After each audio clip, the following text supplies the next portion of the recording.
Welcome to Mission Evolution Radio Show with Gwilda Wiyaka, bringing together today's leading experts to uncover ever-deepening spiritual truths and the latest scientific developments in support of the evolution of humankind. For more information on Mission Evolution Radio with Gwilda Wiyaka, visit www.missionevolution.org. And now, here's the host of Mission Evolution, Miss Gwilda Wiyaka. Have you ever considered how your soul may view life differently than you do? Would understanding the soul's point of view provide guidance in day-to-day life? Mission Evolution Radio TV show is coming to you around the world on the Voice of Canada Broadcast Network, vocbn.ca. With us this hour to look at life from the soul's point of view is Lenka Schulze, an Intuologist, author, educator, spiritual guide. Her lifelong experience, ongoing research, and ample knowledge in the area of intuition and consciousness create a solid platform from which she invites others to view and see life from the soul's point of view.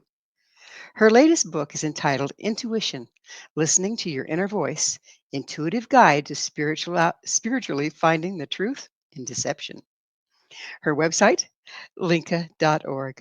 Lenka, thank you so much for coming on the show. Thank you, Gwilda, for having me. I just love this topic. We could use all the guidance we can get, can't we? For sure. So you hold a Ph.D., I understand. What was your area of study? I have done my thesis on metaphysics and my dissertation and spiritual healing. Well, that's right in the pocket here, isn't it? Mm-hmm. So how did you first become interested in the soul?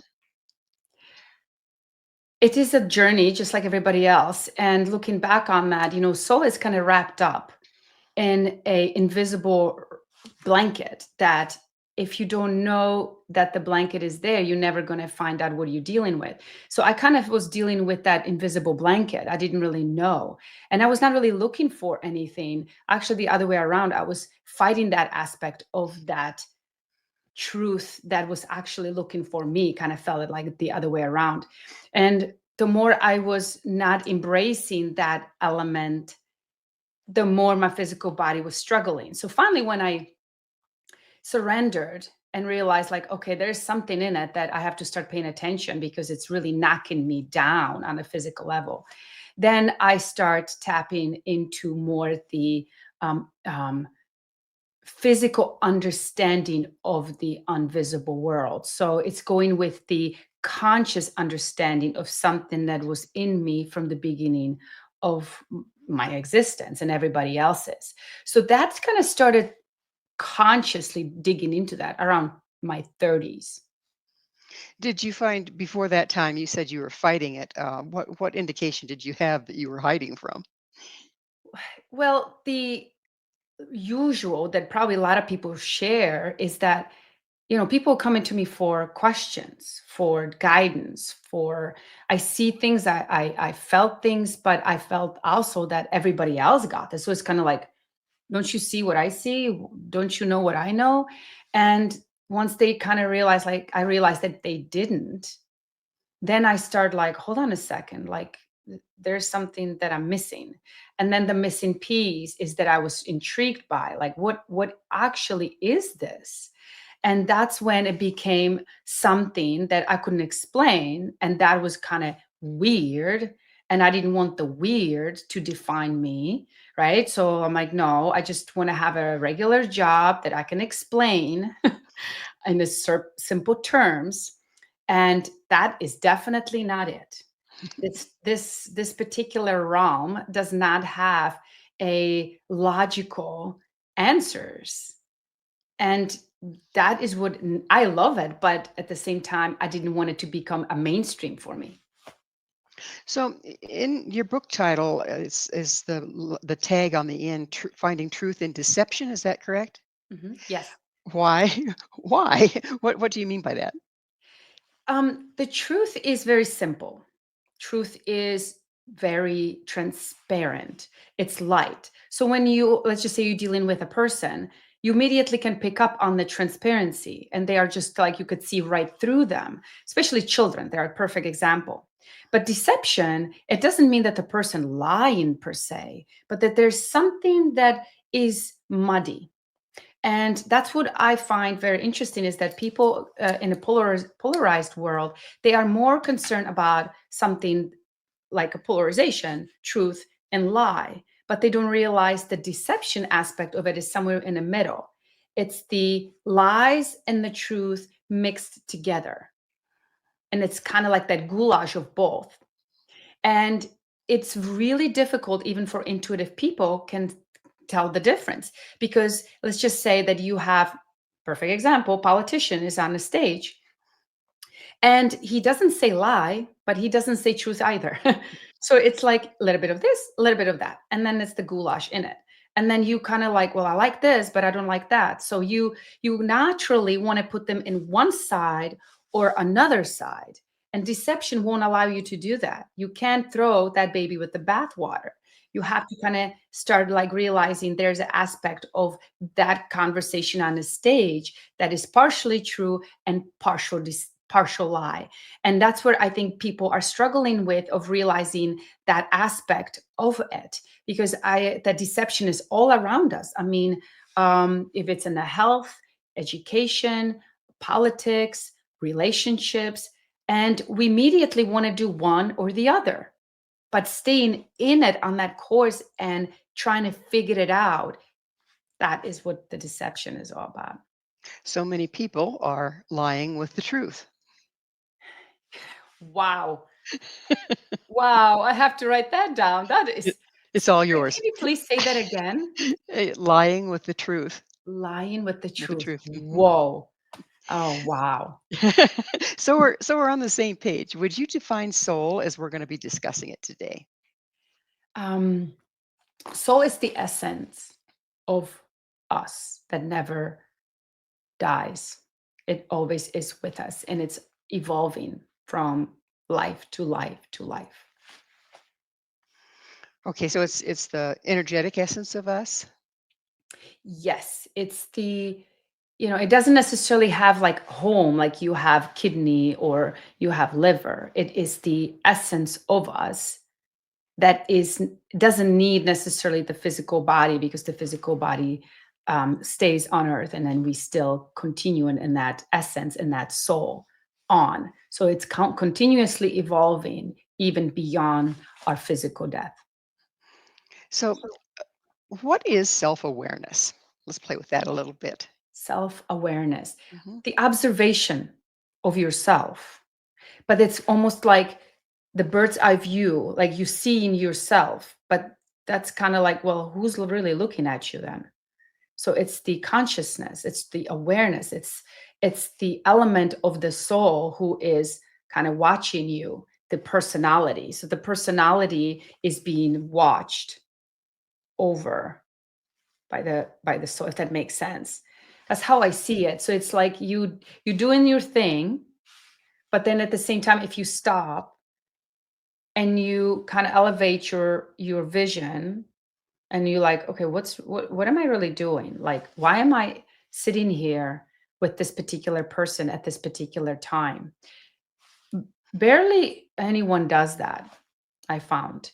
And then we start questioning those moments. We become very aware, because we have over 60,000 thoughts a day. The scientists are telling us, but only like 5% of them are conscious. So that's kind of what I'm saying. It's like, if we can expand that 5% and become really more aware of our subconscious behavior, thoughts, and feelings, that's what it is, like the observing yourself. So kind of like having a witness. Yeah. Yeah, having a witness self. Um, when we think of all those thoughts that are unconscious, is that part of the goulash? Is that part of the place where we are not clear? The goulash. Um, I don't know if I would consider it unclear. If it's unclear only if you are, yeah, and you are not aware of it. But it's kind of like going to a barn that it's dark and you have a little flashlight. And then you walk in with the flashlight, and the minute you shine the light on part of that barn, the dark barn, you see something. And then, oh, you're like, oh, here's some hay. And then you start, turning the flashlight into the tractor. And then here's a pigs, and here's this and that. And so the more light you turn on to a certain point of the barn, the more enlightenment you receive in that barn journey. So I think that's how it is with our subconscious mind. We can change, I personally believe that we can change that number from being unconscious. I think we have the ability to become more conscious and skew the numbers, because there already have been people who have done that. So yes, I would agree there it's the goulash, but we can definitely take that goulash and create the ingredients out of it and see what's in it. Or do you think that a lot of us have been taught to um, feel guilty, or for whatever reason, we're kind of afraid to look in there and see what's in the barn, so to speak? The unknown. We always are afraid of the unknown and what's in it and what happens if I do open that. And I think majority of the time it is a huge opportunity for healing. And the subconscious holds the memories, and the memories holds the emotions and the feelings and the thoughts. And so I look at it always like the big armoire that has a lot of drawers, and we were stuffing it since the childhood, because we were told this is not appropriate, calm down, control yourself, this is not allowed. And every single time that you want to express your authentic self, you want to be authentically you, people didn't know what to do with that. They didn't know how to guide you. So they just told you to put it in these, no, they didn't tell you to put it in drawers, but you subconsciously put it in that armoire. However, as energy goes, like how long can you stuff a armoire? I mean, eventually it's going to explode. And that's what I'm seeing, that people in a certain time of their life, they realizing like, I can't handle it anymore. And then physical body starts speaking to them. The anxiety, depression, and all the other signs that body is telling them, please open the armoire, please take something out because I'm popping out. And yes, people are afraid. And if we can step through it, wow, what a journey that would be to a healing. Well, as we move into these times more and more, there's more light present. So it sounds like a lot of armoires are just about to have a blowout. They are opening up by themselves. Yes. Yeah. So we have a choice there, don't we? You either open it up or it's going to blow up, right? Yes, we can try to control it as much as we can. But eventually, from my own experience, the energy of the unknown always wins. Well, it's time for us to take a commercial break. Lenka and I will return very shortly, so don't go away. This is Mission Evolution, www.missionevolution.org. We're coming to you on the Canadian Broadcast Network. Do you have any idea who you really are? With us this hour, discussing authenticity, is Lenka Schulze, the author of Intuition, Listening to Your Inner Voice, Intuitive Guide to Spirituality, Finding the Truth in Deception. Her website, linka.org. Lenka, we regularly tell ourselves lies about ourselves and life. How can we tell truth from deception? How can we tell truth from deception? Self-deception. Feelings. But because our mind will always tell us what we want to hear. So we have to go into our feelings, and the feelings, when we lie into ourselves, they don't feel comfortable. And they So- kind of feel like they don't resonate. But if we talk to ourselves, we can override them. But eventually we going on a path with choices that they're not going to feel good. They're just not going to feel good. That's how I would say the self-deception would be. And sabotaging is the same thing, and we all have done that. And sometimes you can tell right away, and sometimes it takes you a couple decades to figure out that you have been self-deceived. But, we have to be gentle with ourselves, because sometimes I found that it is the programs that goes from generations. So it's like very multidimensional. It doesn't have necessarily answers only in this realm.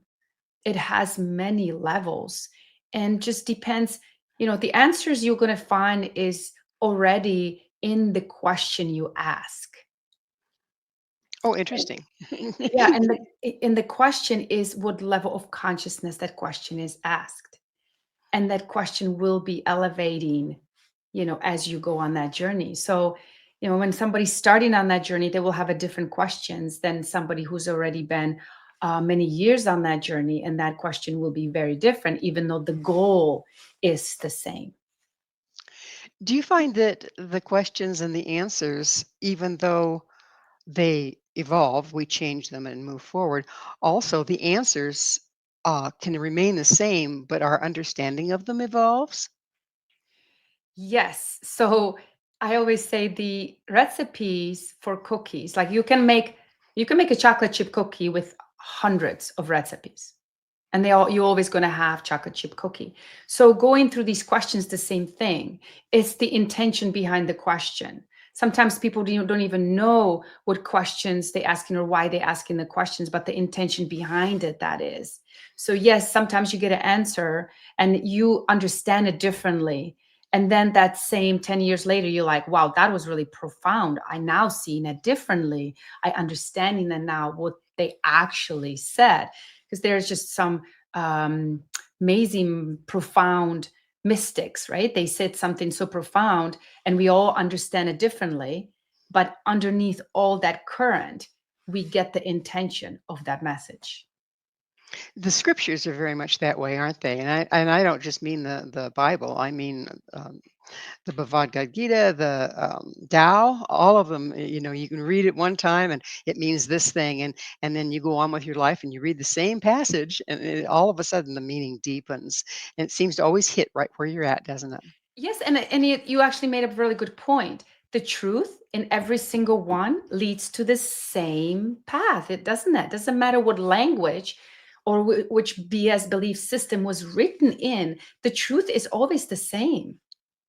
It doesn't matter how you package it up. It's always the same. That's what I love about these scriptures you were saying, is that it's not just one scripture, it's the depth in them that you have to kind of dive in and find the similarity with the same intention is right there.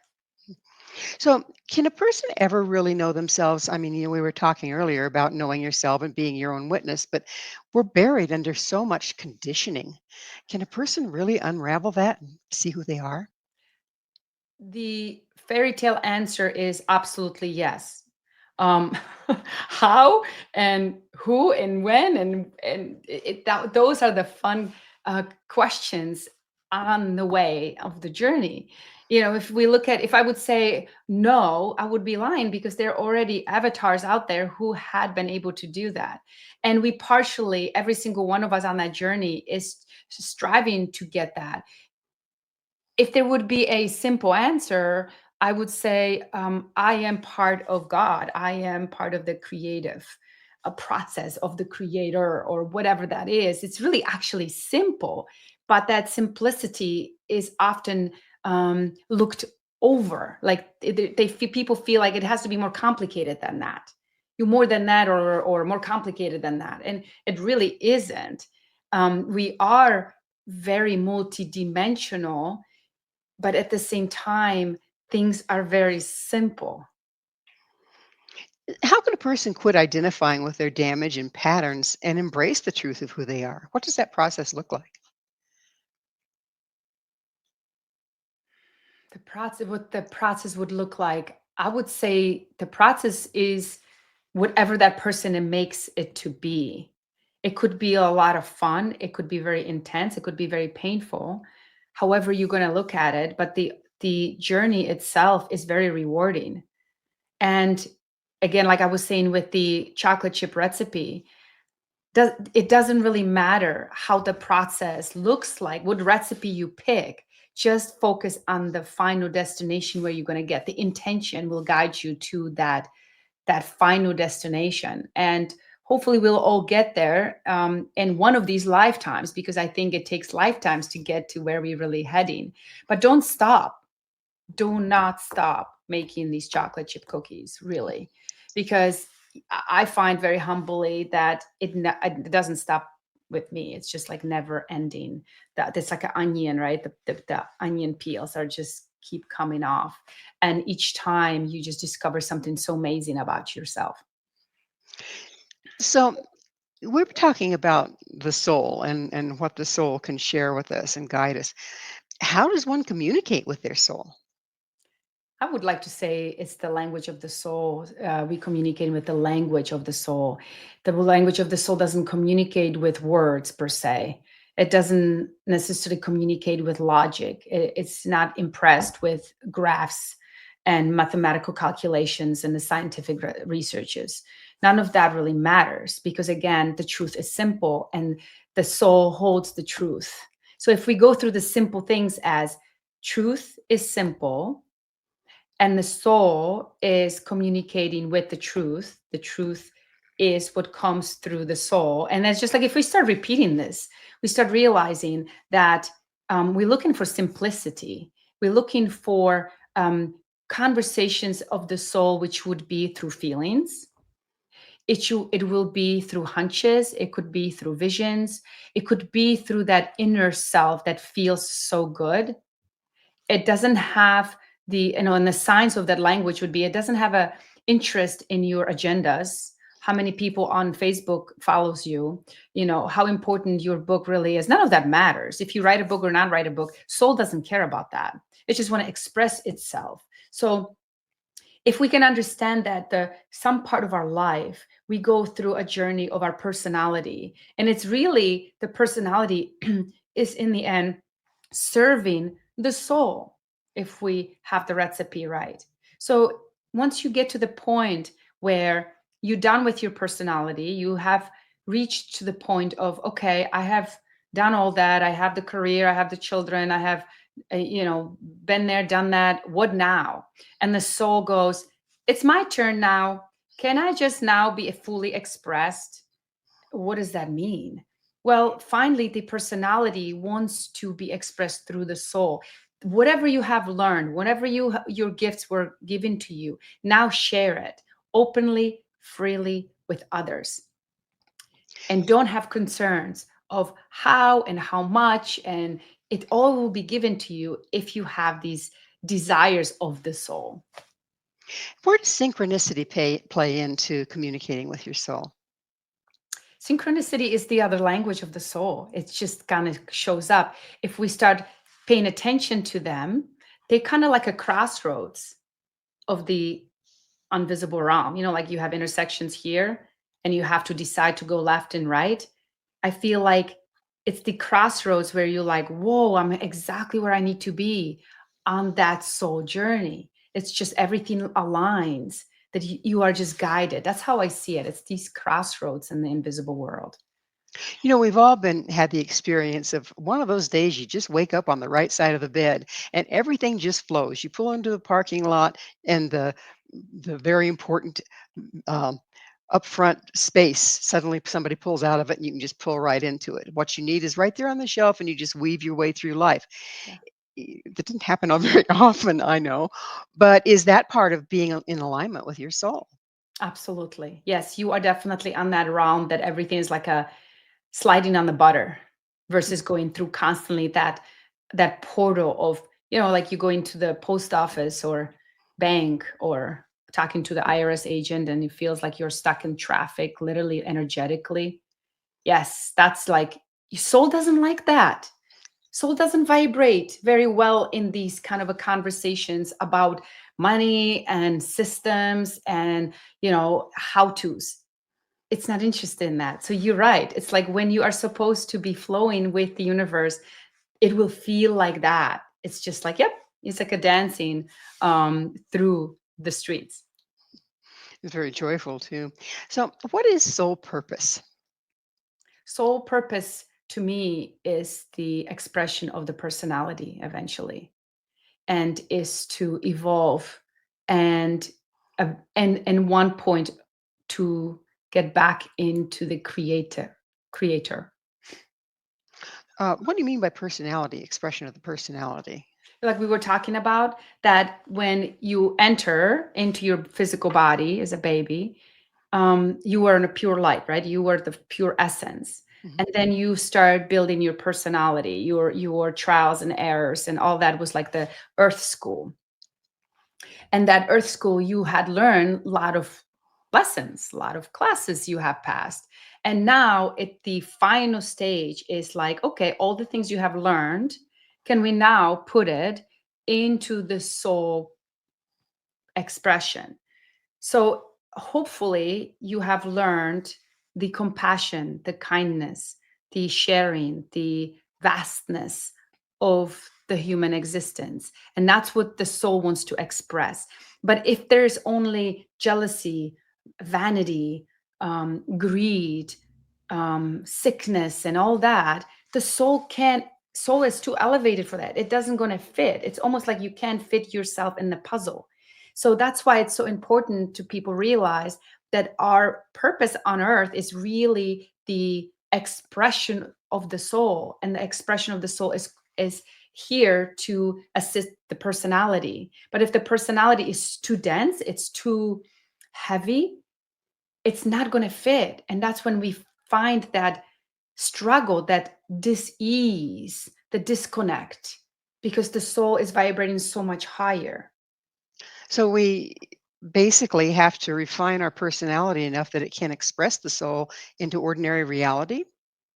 That's one way to say it, or embrace these higher moral virtues like integrity, transparency, authenticity, and freedom, not just for ourselves, but freedom for all. And, free all the beings around us, because there's just still so many situations and institutions and even family dynamics that people are holding the souls hostage, literally. And so you Well, can't. we're going to have to talk about the souls being held hostage on the other side of a station break. Lenka and I will be right back to continue our discussion, so stay right there. This is Mission Evolution, www.missionevolution.org. Does your soul have a purpose? This is Mission Evolution, missionevolution.org. With us discussing soul purpose and how to find it is Lenka Schulze. Her website, lenka.org. Lenka, we were just starting to talk about soul purpose. I assume it's similar to life purpose. How can one find their soul purpose? Many different ways we can assist the soul to communicate to us the purpose, because we have, I almost call it the blueprint, right? We came here already knowing what our purpose is, but somehow it was hidden, you might say, to be rediscovered, or some situation we were just bombarded with the human life, and we just been disconnected from it completely. And the reason why I'm saying these two different options is because in certain tribes, they've been awaiting for that particular baby to be born, and they have been guided that that particular baby will have a certain blueprint, and they will be honing that baby to be aligned with that. And so that life of the Native American child, let's say, would be looking very differently than if someone is born in Detroit and trying to do the same, right? So we have not been equipped in certain civilizations for that kind of soul preparation. That's why I'm saying there's a different way. So I don't have a one way or another way. It's better, or it just depends where you were born, what's your situation in the current time. But if you just a regular mainstream kind of a person, there is a way we can do it through past life regressions, let's say, or we can also ask our moms and dads and grandparents how we were the first few years of life. We can tell a lot from the first 2-3 years, because we are still in a full essence of where our person, how we were, what we were interested in, and the natural questions. And there is a lot to say about that time, but a lot of people don't remember, and the parents were just not paying attention. And so there's one way. Or when you are already adult, just pay attention, awareness again, be the witness and see what is drawn to you. for fun, for just what would you do no matter what? Like people don't even have to pay you. If you have all the money in the world and you could do anything in the world, what would that be? What would that be? Would you be studying the insect? Would you be studying somewhere with the monks in the Himalayas? There's a lot to say about that answer. So that would be one way. Yeah. So, does soul purpose remain the same throughout our lifetimes, or does it change? Ultimately, the sole purpose is to be connected to the creator. And I don't know how many lifetimes that takes. So that is the initial. But in each lifetime, there's a certain, I believe that there's a certain lessons that is being learned. And, honestly, it's just BS belief system. And I could have changed my mind in the next 20 years if you ask me again. I don't know. At this point of my personal evolution, that's how I see it. Because I have learned a lot just in my journey, and seeing it how I can express that through my personality. So, where does our soul purpose come from? I mean, who decides on it? Oh, I wish I knew. I would get a Nobel Prize. I wanted to read the small print myself, but Yes. mm, I don't know. Gwilda, do you? no, there's lots of theories out there. Some people Yes. say, well, we get into this huddle with our guardian angels and we all decide on it and we sign the contract and there we go. But I really don't know. Yeah, I don't I know neither. either. Yeah. So, do you believe we reincarnate, apparently? Yes, I do believe in reincarnation. Yes. And do you think all the reincarnation is just here on the planet, or do we go elsewhere as well? My personal belief system, and I remember BS belief system at this point in time, I believe that we can incarnate in other places. It'd be interesting lessons there, wouldn't it? Yes. So, as we reincarnate, does our soul purpose remain the same, or does it change each lifetime? If I repeat the same thing, if we go in, our initial and the one goal of the soul is to go back to be with the creator. So again, I believe that never changes. But how many lifetimes that takes, eons of lifetimes, I have no idea. I wish I knew. I mean, honestly, I believe nobody really knows. We all have our beliefs about it, but I don't think people don't really know. So, if the goal is to reunite with the Creator, are there people that have been able to do that while still in the body? Jesus? He did a fine job of that, didn't he? Yes, I honestly, I probably there have been others, but he is the perfect example. There have been a lot of monks and various ones that have really dedicated their life, and they're probably pretty close too, I would Mhm. think. Pretty close, or even, there's a book by Dr. Swanson, and he had mentioned that there's a lot of documents in these monasteries with the monks that they holding that there have been supposedly more people besides Jesus. But again, what do I know? I have not seen it, so it's really hard for me to state something that I personally do not know. Got it. So, if as we reincarnate, the ultimate soul purpose, I understand, as we said, is to reunite with the Creator. But each incarnation, does the soul purpose change? The shorter version of the soul purpose, does it change? I'm not the expert in reincarnations, but just from what I have learned and I have experienced, I would say yes, because each lifetime, if you graduate with these lessons, the earth lessons, then you're going to have another assignment. So if, let's say, your lifetime was to learn abandonment, you have been abandoned by your mom and then your boyfriends, and then your kids didn't want anything to do with you in this lifetime, I think you pretty much got it. And the key is to leave this earth with soul understanding that all is well, and there's no hate, there's no bad feelings towards them and karmic entanglements.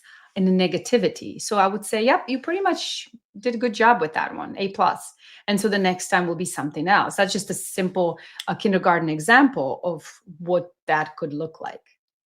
So it sounds like to evolve, it takes a lot of personal processing each lifetime. Yes, yes. If we can see it like that too, it takes the witness again. If we, we truly are going, let's say, through the abandonment, it's terrifying on a physical level, right? It is heartbreaking. You're dealing with the deceit, with the heartbreak, with the deception, with the lies, with all that struggle that goes between. And I don't know what else to tell people to feel better if not seeking the soul understanding of it, because the physical is just too tremendously painful. But if we can step out of that physical and see the bird's eye view of the soul, it's elevating us that we don't feel the pain as much, if that makes sense. So it's almost like the soul is the healing process that helping us through the earth school. So like pulling out and getting, like you say, the bird's eye view puts things more in perspective so we can move through them with a little bit more grace. Absolutely, yes. And I do not believe that there is a life people live on that is completely walking on rose fields, and with butterflies flying. I don't think so. So every single one of us went through these journeys. And I believe, just again from my own experience, if I engage that soul of trying to understand it from the bird's eye view, it's easier, because I do not find any peaceful solutions in that duality of the human existence. And that polarized duality of human existence is really under the microscope right now, isn't it? Yes, and as long as people stay in it, there will be no light in the tunnel. Like one of my favorite quotes, lift the veil of duality and you will see the light. Stop putting it into these categories, because every single one of us is based in different BS belief systems. So what you think is right, they might think it's wrong. But what you think is wrong, they think it's right. So can we just allow other people to just be and allow them to think and do whatever they choose to do, obviously without harming the other beings? So there's a fine line where we have to step in if if that interferes with somebody else's growth. But like I was saying, is that there's still so many organizations, people, institutions, companies that still play that role of um, stunting the growth of the individual for Well, some way or reason. right now is a perfect example. I mean, I've been around a while, and I have never seen a time that was more polarized. And it seems like the more polarized people get, the less aware they become, and the lower their frequency. Why is it now, at this time in history, that we're really seeing this? Why? That's not my expertise. I can't tell you why, but I don't think that ever was more visible. And maybe the Aquarius age, the planets finally shining on something that was under, like I like to say, is like the Aquarius was not invited to the party that was going on for 2000 years. She shows up and like, what guys were you doing? Okay, now let's just see, quote, quote, see what's going on. So again, I'm looking at the bird's eye view, right? I like to see it that way, where he, the energy of the Aquarius, doesn't matter how you just archetypally want to see it, is shining the light, like you were mentioning, into the darkness.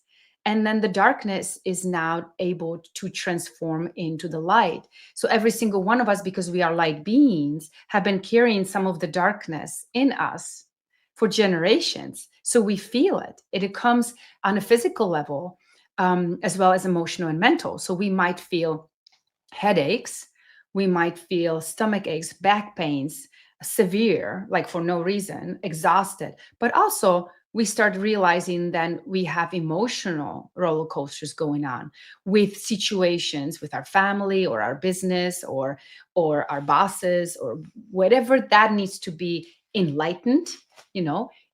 That's where the light needs to shine and dissolve the darkness, transform the darkness. That's what's going to be happening. And we see it, like you said, we see it in our government. We see it in our nature, the nature speaking loudly more than ever, just because she's also tired of what we have been doing for the last few hundred years to her. So it's just inevitable. Why? Again, I'm just going with that simple answer. But of course, there's many, many answers, and they probably all correct. Just different aspects of the same Mhm. thing. Yes. Yeah. So we're going through it, like I said, a time of polarization. It seems like it's pretty important to get that bird's eye view and not get caught up in the drama in order to stay balanced. So hopefully we can address that on the other side of yet another station break. Please stay with us. Lenka and I will continue to explore the mysteries of the soul. This is Mission Evolution, www.missionevolution.org. What is it like to live from the soul? This is Mission Evolution, missionevolution.org. We're continuing our discussion with Lenka Schulze. Her website, lenka.org. Lenka, why is it important to know your soul's purpose? I mean, you came with a soul's purpose, maybe you just do it, right? Why is it important to know what it is? Because it's part of our wholeness. It's like ignoring that you have a nose. It's ignoring that you have a leg. It's that part, that important part of us. Actually, it's probably even more important than the leg or another parts of your body, because it is the first sense. It is part of the first sense that came to us when we were born. It's not the sixth sense. It's the first sense. It's the connection to the source. So how can we not acknowledge something that is the dial-up connection, the speed up internet to the source that all the answer lies? That would be really silly to ignore it. Well, it makes sense why the master said, "Be ye as little children." Yes, the children are very much connected to that. And you could see it if you spend some time with children. They are constantly daydreaming and they having these pretend conversations. And this is that exactly, they live in that world that we don't see anymore. We've been conditioned out of it. You know, one thing that I've noticed it all along because I've never been a real TV or media fan. But I watch my children and now I watch my grandchildren. You know, they have these beautiful little spirits, and then they sit in front of the TV and they just suck it in like a sponge. And then they start acting what they saw on the TV out in their playtime. Mm. How much of that programming has created the flotsam between us and our soul? It's really devastating to see that, honestly. I was lucky we didn't have that when I was growing up. We were we didn't have the privilege. Thank goodness, honestly. I would be probably not the same way. But the programming is very important to realize, because the first 7 years you are in the theta brainwaves, right? So you're in a hypnosis, literally. And it doesn't take long to get you into that state, like the experts saying somewhere around 60 seconds. And so what you know about hypnosis is that you are, as a child, a pure slate. There's nothing in your brain yet to base your reality on. So you are like a sponge, empty sponge, to just soak in thing in. So it's so important to know, what are you feeding your children? What are they soaking in? So if they soak in your wisdom, your grandparents' wisdom, the wisdom of the nature, where they're looking at the squirrels and they're curious about how that butterfly changes forms, that will be their programs. But you're right, the television, you tell the visions, they will be acting on it, just because that is overall, unfortunately, how we are designed. We are very easily programmable creatures. And something is taking full advantage of that. 100%. And that's not the only programming. So we were talking about education. So a child comes, again, just this lovely open book, and when we're talking about the Native American way, the elders would watch the child and see what aptitudes they were demonstrating, and then whoever in the tribe that had their expression, their job was that particular aptitude, would then steward the child. But in this day and age, in our education, it's like you were talking about cookies. It's cookie cutter. The child is forced to take whatever gifts and expression they have and to try to fit it into the system. How damaging do you think that is as far as leaving an open access to our soul? Again, it's a very polarized question, right? Because some people wouldn't see anything wrong with it. So it depends on the level of consciousness of that individual. I believe it is disservice to that soul, because the soul didn't came here to be programmed by something artificial.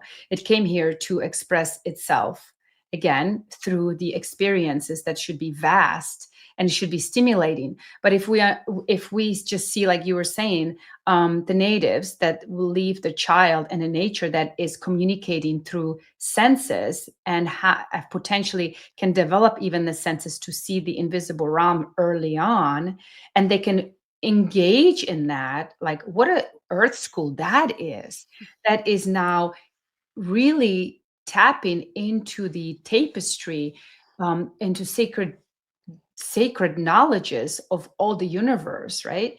So versus we are basing everything on the industrial age still, which we are not in. I mean, our education is only 100 years old or so. Our founding fathers have been, majority of them, homeschooled and had a very little education. So people forgetting, you don't have to go very far. And now, like, let's say I'm based in Florida, there is a lot of open realm into, you can do homeschooling, you can do even unschooling. And I have been around both of these concepts. And I have to say, these children are unbelievable. They are so fully integrated with, just they could talk to you about a lot of different subjects into depth. And they are far from people think, oh, well, they not social. Oh no, they have so much time to socialize with actually beings that they find stimulating versus the group of children they are assigned to. So again, if we go back to the founding fathers and they see their classrooms, or even my, from my background, I mean, my grandparents, right? So it's like they may had a school with 12 kids and they were all different ages. So it's just have to change the perspective of, how do I want my child the first 7 years to develop the brain? And what is my idea of the quote, quote, perfect? Because we all have a different ideas. And I'm not going to be here telling one person this is the right way, because there's, again, many chocolate chip cookies recipes, right? So pick one and just know that eventually we can get there, because all roads lead to Rome. The soul will pull us through. It's just would be nice if we would have a different foundation to be sitting on in the beginning, versus putzing around the first 30 years trying to undo the things that we didn't have to be imposed on. Yeah. Yes, a lot of undoing required. Yes. So, what are the signs that you are living your soul's purpose? What are the indications that you're on track? For example, right now, I'm in complete joy talking about the subject that I absolutely love. That's honestly, my husband is so tired of me talking about this. He's like, you have to get a different what is it called? Outlet, because you have so much in you that you need to share. So that's kind of what it is that, what would you do if you could do it in any time, any place, even for free? And that is, for me, it's this, is that I enjoy sharing anything that would assist other fellow humans, the soul evolution. So, what are the signs that you're not living from your soul's essence? Okay, so it's very simple. When you get stuck into the matrix that is moving like molasses, banks, offices that just feels like you literally, I don't know if you feel the same way, Gwilda, but I feel like when I enter into those buildings, that everything slows down and it's just stagnant. So when I'm feeling stagnant, nothing is moving, that is not the direction of my soul. That is my personality is pushing through something that I have some personality agenda.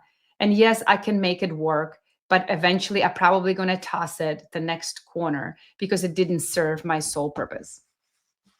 Is there a kind of like a push-pull in life that draws us to our soul purpose and repels us from that which is not our soul purpose? Yes, and if we are aware of it, it will get easier and easier. If we just follow the direction of the joy, of that ease, but sometimes it's the casting that desire, right? Like I want this in life and from the soul purpose, from the heart. And you just know it, like I really wanted to do this. And then because you want to really do it, and that's from the soul, you also so scared. Who am I to do it? Like, I don't have the proper education. I don't have the proper whatever that is, physique, whatever. And that is where the hurdles comes in, right? So it doesn't necessarily mean you are stuck. That's different. When you get through the hurdle and you feel liberated, or you feel, you know, you are standing more straight or with more value in yourself, your self-esteem is raised. All of those are the signs, good signs of you going on the right direction. So I'm not going to make it sound like, the minute you enter on the soul journey, it's going to be easy. It isn't, not often, but it's worth going through it. Most things worthwhile are, right? Yes. So you speak of a spiritual journey. What is a spiritual journey and how does one embark on it? I believe the spiritual journey we entered on the minute we were born. And sometimes I think about it as actually the other way around. The spiritual journey is to be a better human. So if we think about that for a second, well, what does that mean? That's exactly what I was talking about. How in the personality level, we go through our trials and tribulations, mainly based in the subconscious realm of our thinking of doing. And we don't even realize what are we doing. But if we can see that that is the spiritual journey, and every single thing is to be a better human in the end. And the better human then can be expressed through our soul. Well, we're about out of time in the entire show, so I would be remiss if I didn't ask you, Linka, what's your mission? My mission is to bring the awareness of the soul consciousness, of the soul existence into the mainstream because it holds the power of intuition. And, there's information inside of us that is 100% free. And we can tap into the vast knowledge of all that is. We don't only need a Google. Everything is within us. The GPS is within us. And a lot of people don't know how to tap into it. So my mission is to bring that information into the mainstream. So you say the intuition, we haven't talked a whole bunch about intuition, but it ties into everything here, doesn't it? Is the intuition messages from the soul? 100%. Intuition is again the language of the soul. So it kind of is together. It's just like the chocolate chip cookie with the chocolate chips. It just goes together. It's just absolutely been wonderful having you on, Linka. Thank you so, so much for coming on the show. Thank you, Gwilda, for having me. It's a pleasure being on your show. Thank you. Linka came on the show and shared a whole bunch of fun stuff. I hope it's been very thought provoking. Like I said, our guest this hour is Lenka Schulze, the author of several books. Her latest, Intuition, Listening to Your Inner Voice, Intuitive Guide to Spiritually Finding the Truth in Deception. To find out more about Lenka, where you can find her books and all she has to offer, visit her website, lenka.org. This has been Mission Evolution with Gwilda Wiyaka. For more information or to visit our past archived episodes, visit www.missionevolution.org. Please be sure to join us again right here on the Voice of Canada Broadcast Network, vocbn.ca. This mission will continue, bringing information, resources, and support to an evolving world.